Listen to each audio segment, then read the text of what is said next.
Thank you for joining us to learn about business continuity planning.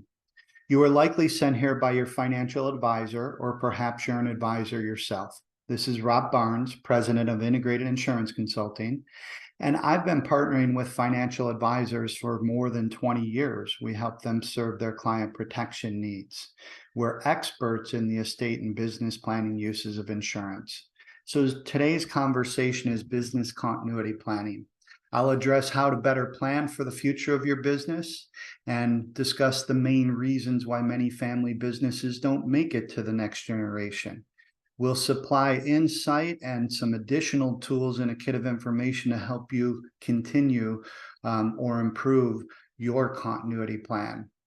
We will discuss how insurance plays a role no matter what stage your business is in. And at the end, we'll share the download of the kit of information to help you further progress in making a continuity plan or starting one if you haven't already. So it's estimated that around 20 million family businesses exist in the US. Now, I want to admit that this is a pre-COVID number, so perhaps we're a few million down. But roughly 30% make it to the second generation from looking at the results in history, 12% to the third, and a mere 3% of businesses make it to the fourth generation for families. And we know why. The main three culprits are family conflict, tax exposure, and a failure to design a proper succession plan. But that's why you're listening to this today, to avoid. So I want to share a client story that we continue to work with this client, and I've seen their continuity plan start and grow, and hopefully in the next few years get resolved, and the founder gets to go off into retirement, as the plan may be. So Mike is a successful franchisee, and when I met him, he had about 15 locations, and now he has 30. And he has a daughter that works in the business and 3 kids that aren't active in the business. And all 4 kids are from his first wife. He's been married to a second wife for quite a while. So in Mike's situation, there's a lot of potential family conflict that he has to get beyond. You see, he wrestles with fair versus equal. Is it fair that the 3 kids in the business, 3 kids not working in the business, get an equal share of the business when he passes? Likely not. His daughter has been helping the business grow. And he wrestles with giving up control and ownership of the business. He doesn't mind the ownership as much. So his daughter that works in the business has some ownership, and that's getting increased as we speak. But there was no way he was going to give up control. And so there are legal mechanisms, things called a family limited partnership as an example, where you can put an undivisible asset in there and divide it up and still retain the control that he needed along the way, and still struggles with mightily, I might say, that to give the total reins to his daughter is going to be hard for him to do in a few more years. And he struggles with keeping the business together. You see, each location has a property to it, and the business operates out of that real estate. And so he had initially determined that he would leave the real estate companies to his wife and leave the business to his daughters, and to his daughter working in the business, excuse me.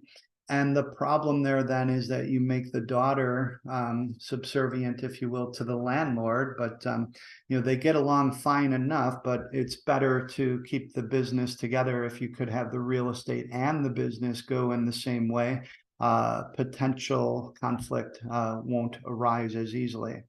And then he struggles with keeping ownership with active owners. You see, his biggest problem is that he's been successful. He's a high net worth individual.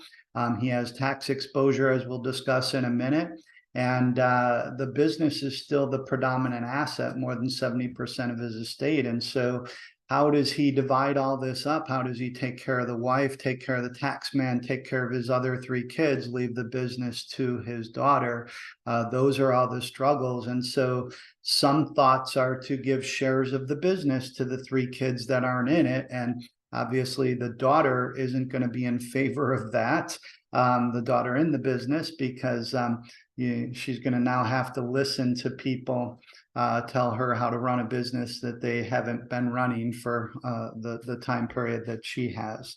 So these are the family conflicts that are out here and might cause more family conflict depending on what ultimately happens with his estate. And estate tax laws, for those that aren't aware, if you're successful in America to a certain point or beyond, you don't die for free is the essence of it. And we've been dealing in my whole career with changing estate tax laws. And the problem there is, it's hard to plan when you've got a moving target. And so right now, what we know about the laws, today you have an exemption that's shared by a husband and a wife. So they could shelter up to roughly $13 million apiece.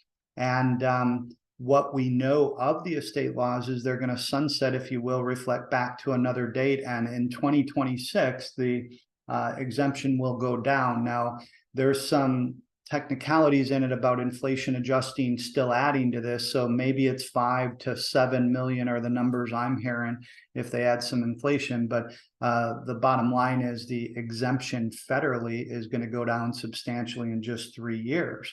And so there's an opportunity for larger net worth businesses and clients to maybe make some gifts before the amount gets lower and stave off the exposure to taxes. You see, in estate tax planning, the mantra there, what all the laws kind of say is you don't want to die the richest guy or girl in the graveyard. You want to give away your wealth as much as you can, but yet they put guidelines on what you can give away in your lifetime and each year without any gift taxes. And even if people don't have federal estate taxes, I want you to be aware that there's a number of states that impose an inheritance or their own estate tax. And in Illinois, where I live and where Mike lives, it's a $4 million exemption.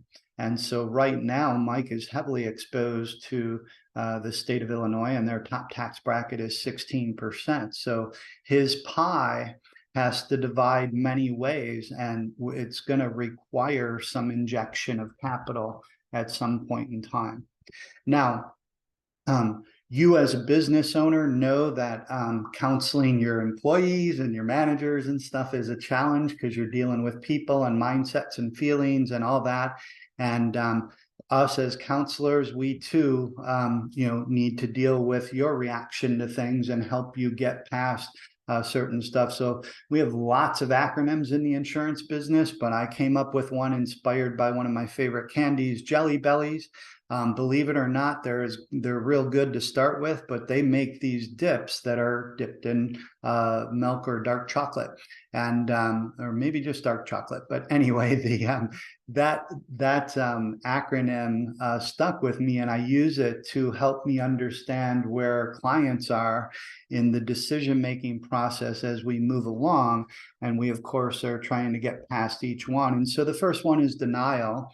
Now, predominantly in the life insurance business as I am, I've had very few people, believe it or not, in life that deny that they're going to die. I've literally had a few that argued that they're never going to die. And we know that the rule in life is you are going to die.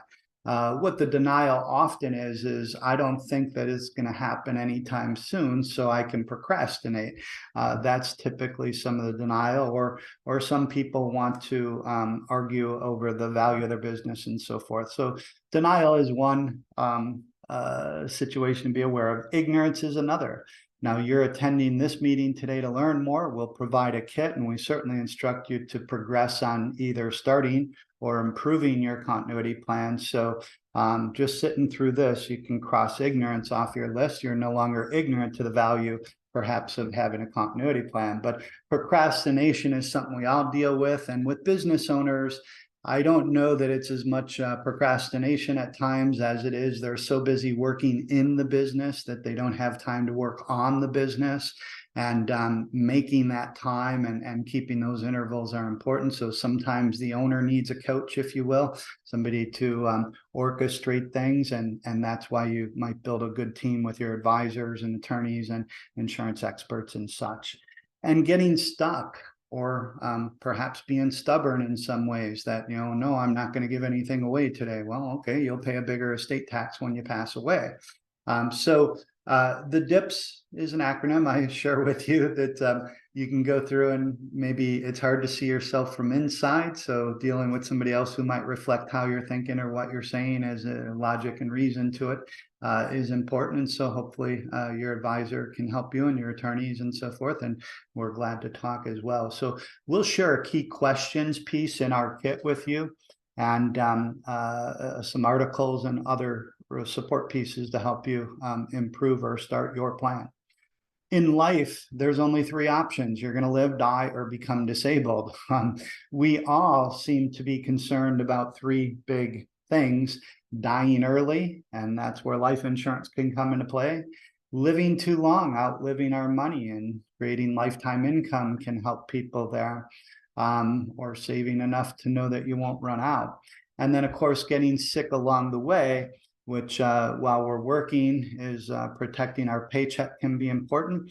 And at any point, we could be sick enough where we need extra care, but that happens a lot later in life. So when we look at the business life cycle, there's three main stages of a business: the startup stage, growth, and maturity. Now, transfer of a business can really happen at any of the three stages, but more than not, transferring the business happens more in the mature stages of it. And so when we look at a startup, we know that there's a few key players, often the owner or owners. There's a lot of long hours involved, and generally people are wearing multiple hats. A lot of innovating and excitement going on often, but there's also significant expense with generally little revenue when you're starting out. And so lots of strains on any business owner or entrepreneur that hangs their sign out and starts a business. And we understand that perfectly here as well. And so the most important thing at the startup stage from a protection and safety net thing is to protect your family first. Consider protecting key people. If you have two people who found, that might not be owners, but they're integral to your business. If one of them dies or leaves or gets disabled, those are things to be concerned with. And you're always strapped with resources versus what you need as a startup. And so my advice to people is to buy quality. Try to think long if you can, but buying quality will be valuable to you potentially in the future. So when we're at growth stage, we made it past survival, if you will. Profits and revenues are growing. We're growing customers and staff and managers and delegating more, hopefully. And we have more access to financial resources. So this is a good time to be thinking about increasing or extending your insurance.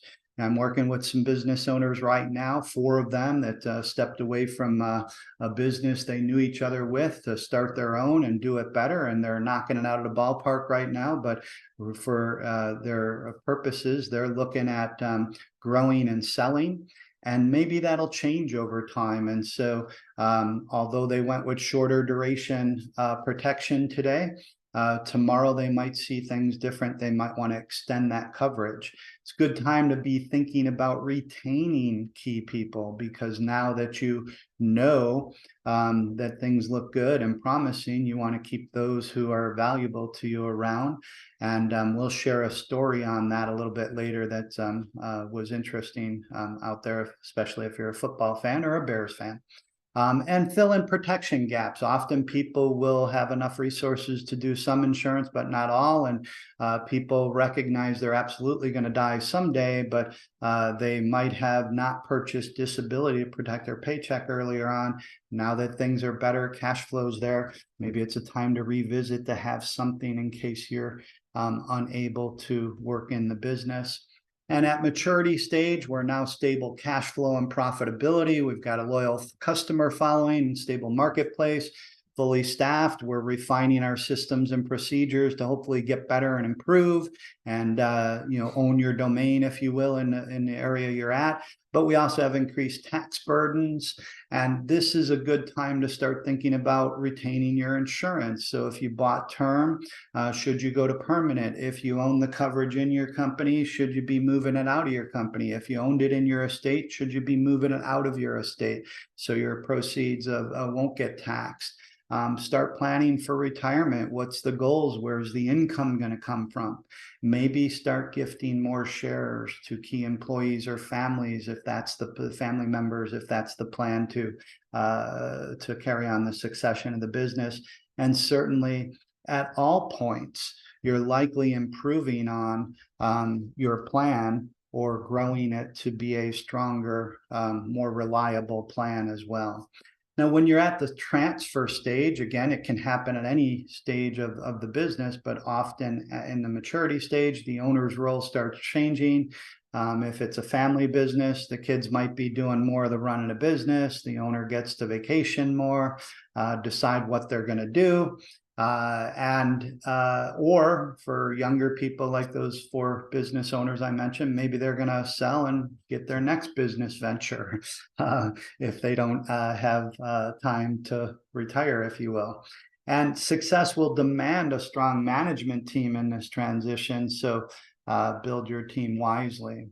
So what's going to happen to your business? What do you see today if it's not clear? Do you even have continuity? If not, then you're going to close the doors and liquidate.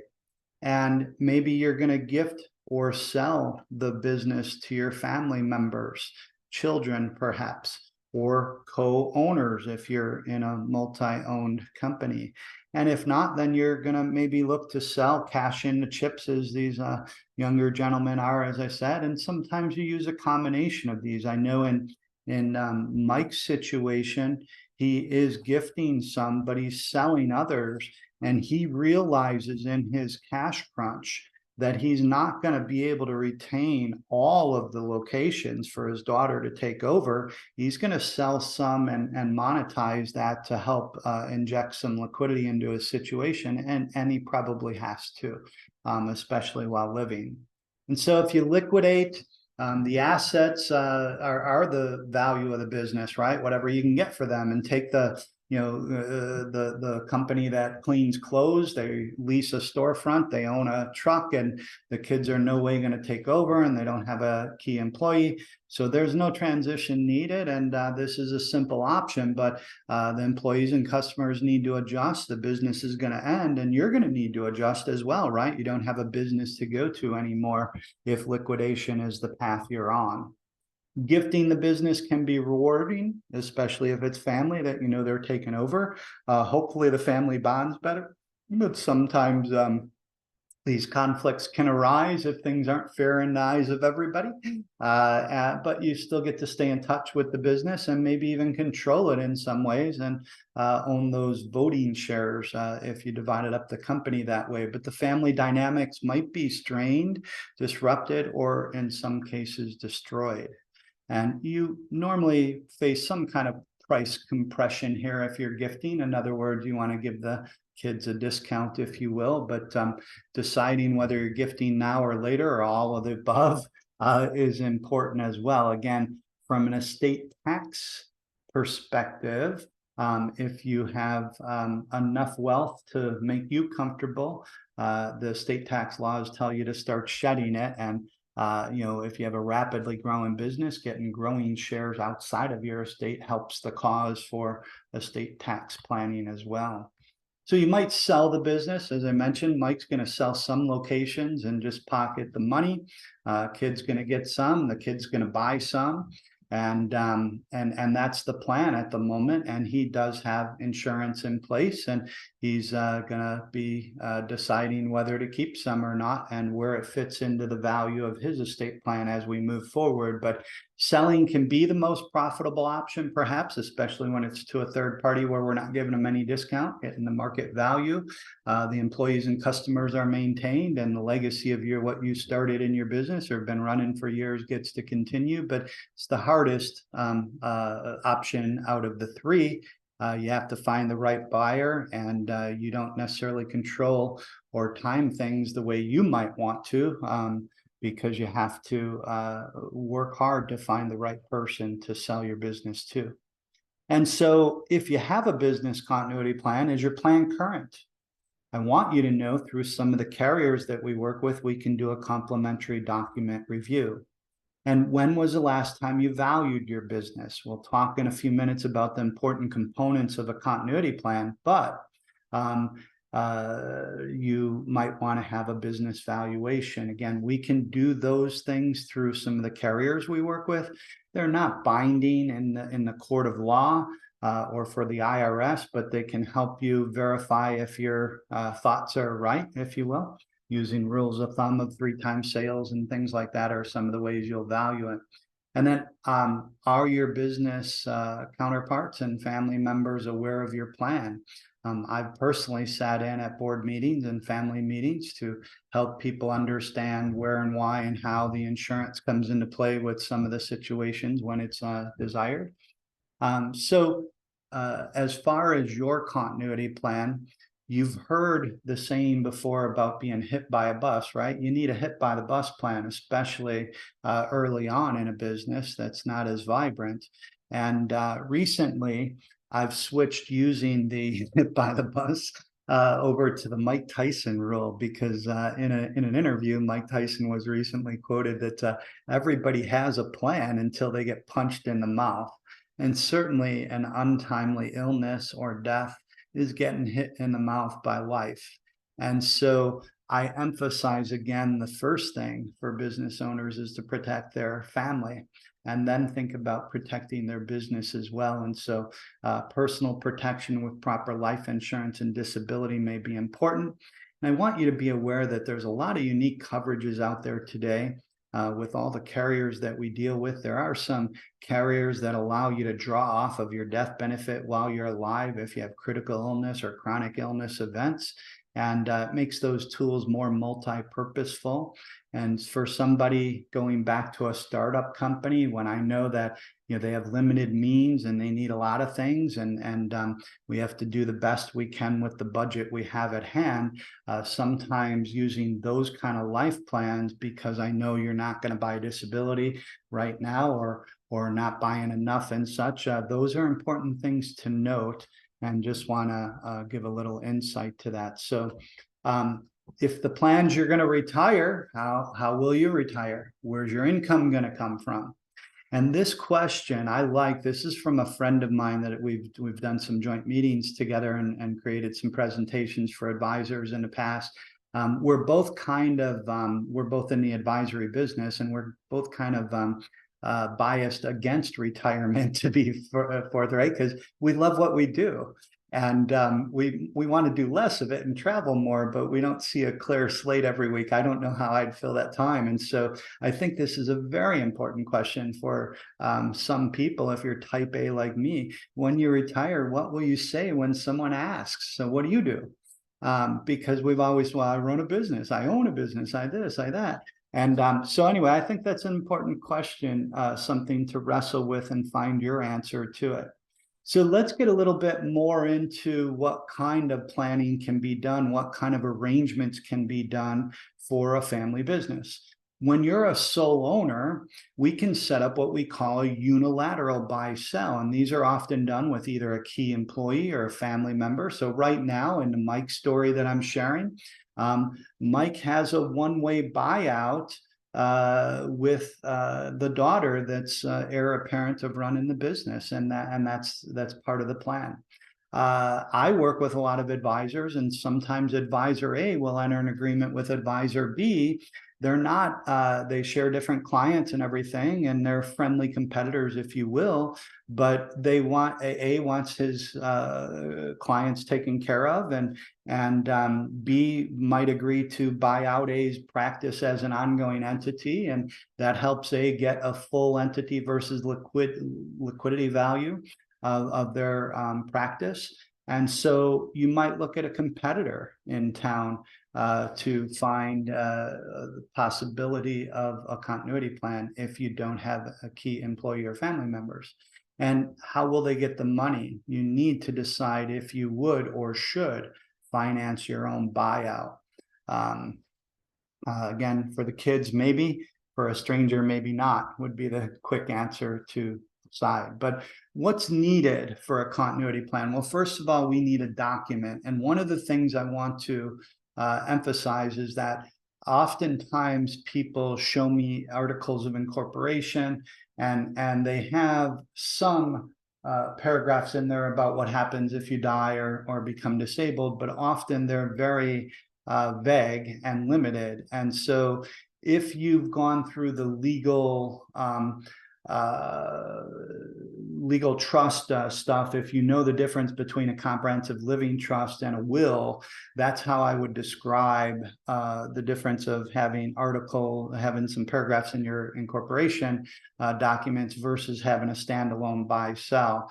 A standalone buy-sell agreement is much more thorough, and it's more like that living trust, if that helps. And setting a valuation formula is best if you can get it. We've run into situations. I know once I was counseling some guy who owned a few restaurants, and his partner was significantly older, and their formula was not in their agreement. They had a stated dollar amount. And I clearly explained that, hey, it says the business is here and you told me you've grown. So again, have a formula that gives a fair value at all times is the long and short of it. And then think about liquidity and capital. As I've shared Mike's story, I hope you clearly see that he's going to struggle with dividing up the pie, especially because there's one big asset in the pie. And we've got ways where he's alleviating some of the pain. But the bigger the problem, the bigger the pain to a degree. So build your advisory team, find some good attorneys, work with your advisor. Feel free to call us as your insurance expert along the way as you like, and build your management team so that they can help in the transition as you formulate and ultimately exit your business. Now, when you have multiple owners, we set up buy-sell arrangements and things like an entity purchase or a cross purchase, and I'll give a little bit more insight. But this is a good time for me to tell you that I'm neither an attorney nor an accountant, but I work closely with them when we're doing planning for businesses and estates. And so I've learned a lot of stuff. I can read documents and understand them, but I don't want you to take any of this as anything other than initial education to help you formulate and talk with your other advisors, especially your attorney, to draft your documents. But an entity purchase or a cross purchase are the two ways that we generally set up when we have multiple owners. Sometimes we're not really sure which one is best or which one will be best down the road. So we do a wait and see. And the way we do that is we really start as a cross purchase and then flip it to an entity if we need. And if we had a lot of owners where a cross purchase and all those policies become a problem, we might use a trustee buy-sell arrangement where we create this entity to own everything and own the insurances and such. And now we can, again, take the indivisible and divide it up more so and run things according to the rules in the trust and have the trustee run it. But whatever you do here, don't wait for perfect. I know people that, well, there's people I've known for 15 plus years who still don't have things the way they should be. But they at least put some safety nets under, and they've started documents or have basic ones. And sometimes that S in dips means you get stalled, stuck, and so forth with people. And years can fly by quickly in those situations. So an entity purchase simply means that the company stands ready to redeem the owner's shares. And so if we were setting up insurance to cover the liability of buying out the other owner, in this case, the company would own life insurance on A and B, and they would pay for the life insurance, and they'd be the beneficiary of the life insurance. And if A were to pass away, the company writes a check to A's family, buys their shares out. That leaves B as the sole owner, and you go on your way as owner B with owning the whole company. Now, a cross purchase would set things up between the owners and not the company. And so A would buy a policy on B, pay for the policy on B, and be the beneficiary of the policy on B, and B would reciprocate accordingly. And now if A dies, B gets the proceeds from A's policy, B writes a check to A's family and owns the whole company. The primary difference between the two has to do with a few different factors. What is the ultimate distribution of the company? In other words, are my kids buying me out, or my other owners are going to leave it to their kids, whatever? How many owners are involved? And a tax benefit. You see, in the entity approach, with a couple exceptions, if the company owns the coverage, there's no stepped up basis for the remaining owners.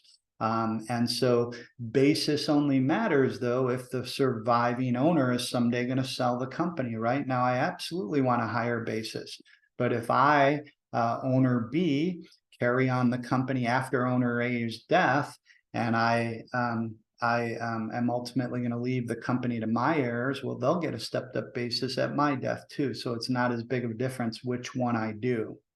Now, since August of 2006, there's been some new regulations regarding life insurance. You see, normally life insurance is income tax-free proceeds, but there was some events that happened that made some new rules that we have to now comply with. And if we don't comply with them, the death benefit might be deemed income taxable. And so whenever you have a company, even if it's a sole proprietor company, whenever you have a company that owns a policy on somebody's life, you have to follow the employer-owned life insurance, or EOLI rules, which means you have to document, disclose, and report that you own this coverage. And again, as we're told, failure to do so could deem that death benefit to be taxable.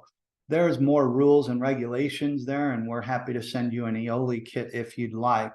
But when we work with people and when we know the company is going to own the coverage, we certainly bring it up and make sure everybody's aware of it and educate you about it. And it is sometimes why we decide to own the coverage personally.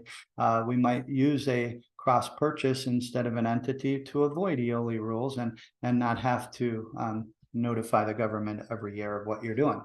Now, value in a business, again, you need a good document. You need the right people to take over. You want the right price for the business, right? And then you're going to need the capital, which we'll talk about next. But if you're liquidating, of course, whatever, go back to that cleaner example I used. You close the store, you sell off your equipment to other cleaners, you sell your truck, and you're done. And whatever you got, you buy out your lease if you're in the middle of it. Simple, you go on, and hopefully you've saved enough for retirement would be the reality, right? The income approaches of value in a business, and this is what we can do with some of the complementary valuations we have available through our carriers. You use a capitalization method or a present value. The capitalization method is usually a multiple of either sales or net income. The present value, of course, looks at a discounted future earnings spectrum. But no matter what you're doing, the fair market value trumps. In other words, if a willing buyer is there ready to write a check for something above my capitalization method, then that's the fair market value, right? Maybe I have something special, a patent or that's going to make money, but it hasn't yet. And now my fair market value reflects that added value to my company. So no matter what happens along the way, if you're creating a continuity plan, capital and the need for capital and the need for liquidity will come into play often. And so we have to look at the sources of capital. Do you have cash on hand? And, you know, there's been times in the market in the last 15 years where you've been a sage if you were holding a lot of cash, and other times when you were silly and not be fully invested. But the long story short, if you're using cash, there's no leverage to it.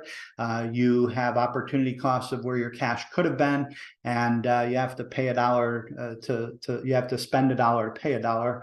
Again, no leverage to it. If you borrow, what's the rate? Are you going to be able to borrow as much as you need? When do you got to pay it back? What will it do to the strain of your cash flow? And you're paying back $1 plus interest. And so I just want to reference that, in 2008, it was a really bad time to die. If you died, your business was down in value, your stocks were down in value.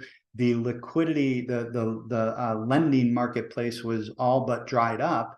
And so as much as business owners often look to borrow as their main way of getting capital, you might be in a bad environment and you probably don't want to rely completely on borrowing, would be the point. When you sell an asset and you're trying to sell it in a hurry, what happens? You have a fire sale, you no longer have the asset. If the concept is keeping the family business in the family and let that revenue stream feed the family for years to come, then you certainly want to retain the business. And as I mentioned in Mike's story, he knows that he can't save the kingdom and get all of the franchise locations to his daughter. He's going to have to sell some off and create some liquidity for extra stuff for retirement and all that, and dividing up the pie. And so anyway, if you're trying to avoid selling, it's not on the table, but there have been stories in the past where people lost a fortune because they had to sell too quick and didn't have the money for the tax man and other problems. Check out the Joe Robbie story from the former owner of Miami Dolphins to clearly see how bad it could be. And then insure. That's where I come in as an insurance expert. Often people will use life insurance because they don't have enough cash. They don't want to rely totally on borrowing, or they don't think they could borrow the value of the business, of course, and keep up with that cash flow. They don't want to sell. And so term insurance can be pennies on the dollar, and permanent insurance might be dimes on the dollar, if you will, depending on what the ultimate goal of the business is. So life insurance is used because of its simplicity, but you have to have it before you need it. And this is where procrastination, or perhaps denial, that I can go out and get it anytime I want to. And it takes health, good health, and money to buy life insurance. And so I mentioned earlier, I recommend buying quality stuff because you want a plan that can adjust with however the plan adjusts. So people who initially think they're selling off and ultimately decide to retain the company, they might need their insurance longer than they thought. It's important to know and purchase accordingly. Life insurance is reliable. It instantaneously creates the liquidity and help you inject the capital that's needed. So that's why in any cross purchase or entity, you'll see a buy sell often backed up by insurance of one kind or another. And it's cost effective, of course, but if you wait, if you're really old, if you're really unhealthy, there's less leverage, and maybe life insurance is not an option on the table for you to inject the capital, carry on the business. So keep people. I mentioned earlier that certainly an active owner in their business, especially early on in their business, is a very key person to it. But there can be other owners that add their value to it. As I said, working with these 4 younger gentlemen that started up 3 years ago, they all have unique ability in running parts of things, and the 4 of them together are probably worth better than it could be without any one of them, is the way to say that. Non-owners might offer unique ability in the company. Maybe they're creative, or they have leadership qualities, or they have you have that key salesperson who's just, everybody loves them, and he adds to the bottom line. So good, important things to do. And so we'll share a story about retaining and rewarding with Jim Harbaugh, a former Chicago Bear. He's now, in fact, this agreement came in place in 2016. And so what happened was the University of Michigan liked their newer coach, and they wanted to make sure he stayed there. And so they they could have raised his pay, of course, but they wanted to do something that would be a reward for him down the road and make him want to stay and help. And maybe he was going to do that anyway, but they gave him, through an arrangement called Split Dollar, they helped him purchase a very large life insurance policy that was funded with $2 million a year for 7 years. That I looked this up, and that the last payment would have just been due last December, and he's still the coach. So they put $14 million into a heavy funded life insurance to help him with his retirement and estate planning things. And he owes that money back to say, but anyway, you can read more in the article, and it's just a interesting story, especially in my world, because it's a noted university, and for me, a former Chicago Bear. Why insure key people? Well, the odds of a death are maybe greater than you think, especially when you have more people in the mix. Insurance companies are a lot of things, but they're not dumb, and they actuarially have a good handle on things. And a little bit of surprises when things like COVID happen, no doubt. But if you'd focus on the 55-year-old here for a second, the chance of death in the next 10 years before this 55-year-old owner turns 65 is only 18%. But if there were two people involved, a 50 and a 60-year-old, now my odds move up to 31% that one of them will die before age 65. And when I have three 50-year-olds, I got a 50-50 shot. One of them won't be here by age 65. And so those are some big odds. And so why insure them? The odds are in favor of the more key people you have, and you want to keep your business growing. And the question you need to determine is what happens if you don't insure them and they do die. So I appreciate you listening through, and I hope that I've shared some insight to either help you and inspire you to start your continuity planning or to further refine the plan. And please do reach out to your advisor that sent you here for next steps or so. If I can be of help, let me know. But I'll share an address in a second. Actually, the address that got you to this presentation, if you go back there in that same area where this video was, there's a link with these pieces on there. So we add a key questions piece, we add a business succession checklist, and a defining points checklist for you. And then we have 2 articles for you as well. The one about the family-owned business and the 3 ways to design your planning, and something more with the insight of that Harbaugh story of something that was done for a key person then. So I'll leave you with that the key to an effective continuity plan is to have a written plan in place that guarantees the business transition at a fair price. It should also assure that reliable and cost-effective capital will be available. Remember the Mike Tyson rule. Life has a way of punching you in the face. You can be better protected if you know you might get punched in the face, right? And survive that. Think long, buy quality coverage that can be better flexible down the road. And don't wait for a perfect plan. Do something, move forward, progress on your planning. And if you didn't catch it, this is that link, the intinsconsulting.com/client-resources. If you go back to that link, you'll be able to download the business continuity kit with all those pieces in it.